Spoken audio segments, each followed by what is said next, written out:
a lot of times very difficult for anybody out there too. I know how difficult it can be to pray, especially for yourself.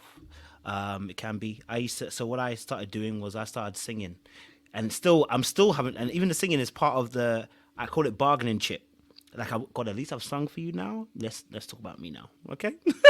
I've done a little bit for you. Now I can do me. Okay, it's my little bargaining chip that I use to make myself feel a bit better. That I'm coming there selfishly, but I started realizing, and I think I started realizing that like we sing, cast your burdens onto Jesus, for he cares for you. Like God wants to hear these burdens. But like me and Jay are saying from our perspective, right? Like cast your burdens onto Jesus. Let's replace Jesus with cast your burdens onto your parents, and you'll realize why you can't cast it onto God. Right? Because if the person who was meant to care for you unconditionally could not do so, it's so hard to think of an intangible God who I cannot touch as being someone who loves me so much that I can cast my burdens onto him.